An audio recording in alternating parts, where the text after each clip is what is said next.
Mona Lisa.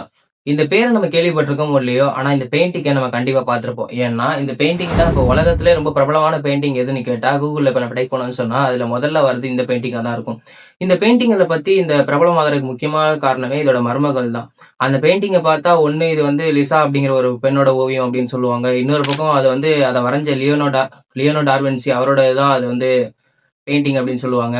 அதுக்கப்புறம் என்ன சொல்லுவாங்கன்னா, இந்த பெயிண்டிங்க வந்து நல்லா உத்து கவனிச்சீங்கன்னா, அந்த பெயிண்டிங்ல வந்து சிரிக்கிற மாரி இருக்கும் அப்படின்னு சொல்லுவாங்க. அதே நம்ம இன்னும் கவனிச்சோம்னா, அது முறைக்கிற மாரி இருக்கும்னு சொல்லுவாங்க. இந்த மாரி மர்மங்கள் அத சுத்தி அடுக்கிட்டே போகும்.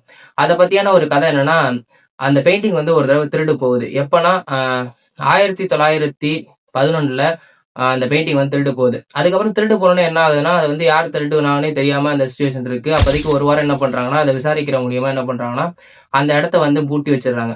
அப்படி பூட்டி வச்சுட்டு திரும்பி அந்த இடத்த தொறக்குறாங்க. அப்படி தொறந்ததுக்கப்புறம் அந்த மியூசியத்துல வந்து பொதுவா ஒரு பெயிண்டிங் இருக்குன்னா, அந்த பெயிண்டிங்க பார்க்கறதுக்கு தானே கூட்டம் வரும்.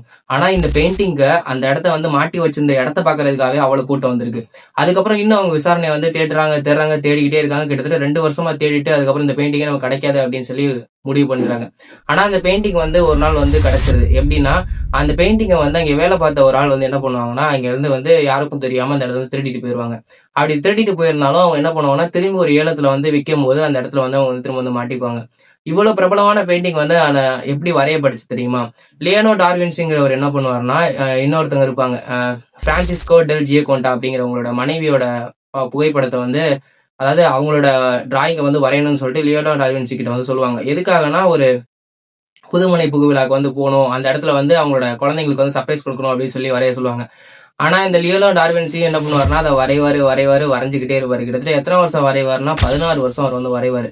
அப்படி வரைஞ்சு முடிச்சுட்டு, அதுக்கப்புறம் தான் அந்த பெயிண்டிங் வந்து அதுக்கப்புறம் அவங்களோட அசிஸ்டன்ட் கைக்கு போகும். அதுக்கப்புறம் இப்ப வந்து அந்த பெயிண்டிங் வந்து எங்க இருக்குன்னா, இந்த லூவ் மியூசியத்துல பாரிஸ்ல தான் அந்த பெயிண்டிங் வந்து இருக்கு. இந்த கதை மூலியமா என்ன தெரியுதுன்னா, ஒரு விஷயம் வந்து நம்ம வந்து செஞ்சுக்கிட்டே இருக்கோம். அது ரொம்ப வருஷம் ஆகுது அப்படின்னு சொல்லிலாம் நினைக்காதீங்க. ஏன்னா, இப்ப நம்மளோட விஷயம் கூட இப்ப லியோனோ டார்வின்சி மாரி ஒரு உலகத்திலேயே சிறந்த காவியமா கூட மாறலாம். அதுக்குன்னு எதுவும் செய்யாமயே இருந்துறாதீங்க. ஏதாச்சும் ஒண்ணு செய்யுங்க. அது கண்டிப்பா காவியமா மாறும்.